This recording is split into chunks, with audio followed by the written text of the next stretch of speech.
didn't jump high enough on the wall. What do farmers do for fun? Well, they play archaic video games with bongos. Dude, let me get to a place where I can succeed. Okay. Jump, clap, spin. Spin! Yeah, actually spin in Clap, circles. clap, clap, clap, clap. There you go. Okay, you gotta keep climbing the mushrooms. Dad, dad, dad. We've all heard about family farms, but who are the farmers? Eric Savek, Tyler Savek, and Jordan Savek. Together they run Savek Farms, a family-owned farm for more than 100 years, and Savek Meats, a one-of-a-kind online meat store. And this is their life on a farm. Alright, so, second job for the day. We've already fed pigs, so it is currently about 6:30 in the morning.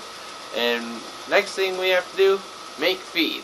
And today we have about 18 tons of feed to make, and so it's one of our busier days. Some days you get no feed, some days you get all the feed, so that's what we're doing next. So the saying goes, what goes up must come down. Well, that's a little bit reversed here at the farm. It's what goes down must go up, because the bin for the leg auger is below the floor.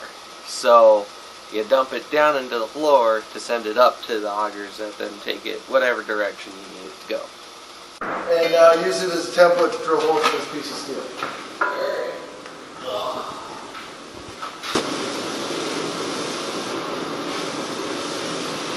The beams, the bottom beams on this wagon were basically rotted out and broke. So we're cutting them off, cleaning it up, and we're going to take a new beam and set it right on top of this steel and make a brace for the wagon.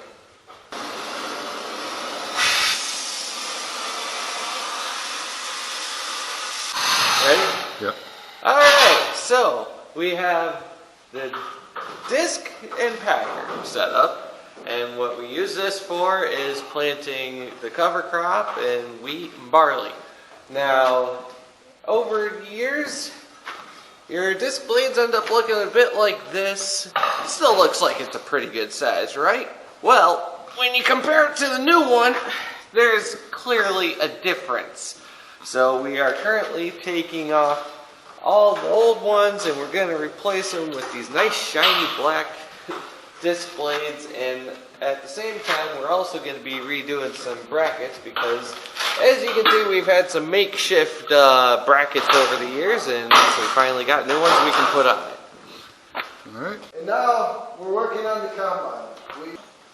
This combine's going to run a lot more capacity than our other one did. And our other one was really, really old, and considering how much we farm, we decided it was time to get a green one. And I think once we get used to it, we'll be real happy with it. This auger was dinged up, and I'm like, man, that just looks ugly. Well, the guy that sold it to me said he'd replace it for us, and I said, okay, you give me the part and we'll put it on.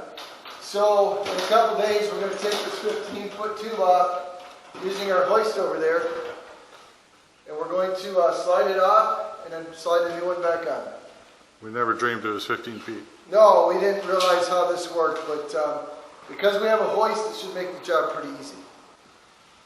And then the new auger we're going to put on is about 400 pounds, so I'm glad we have a hoist. So when you buy a new combine, one of the things you have to learn is how to work on it, because let's face it, this one's 20 or 30 years newer than our previous one, so it's going to be a bit different.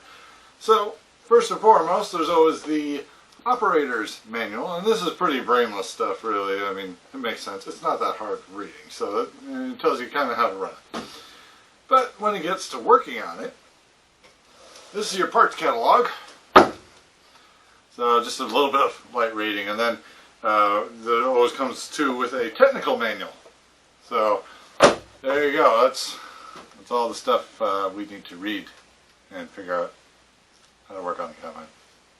So I hope you like reading, because there's a lot to learn.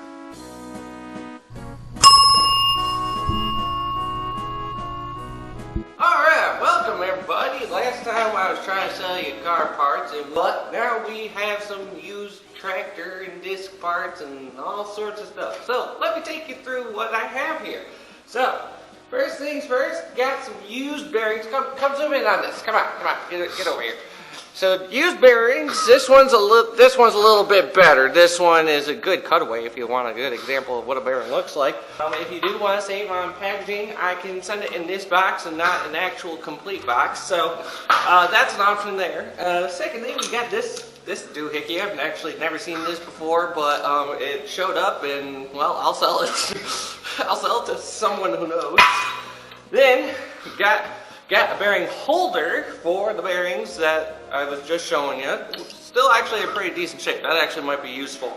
Lastly but not least, you have this. This is out of that Bear Combine, and you could make a nice little postal digger out of it if you want to. You could just do it by hand, or you could hook it up to something else in theory. But anyway, oh yes, and before I forget, got two selections of hats here, orange and gray. That's mine. Both are in pretty good condition. This one's got quite a few holes in it though, so I wouldn't wear it on a rainy day.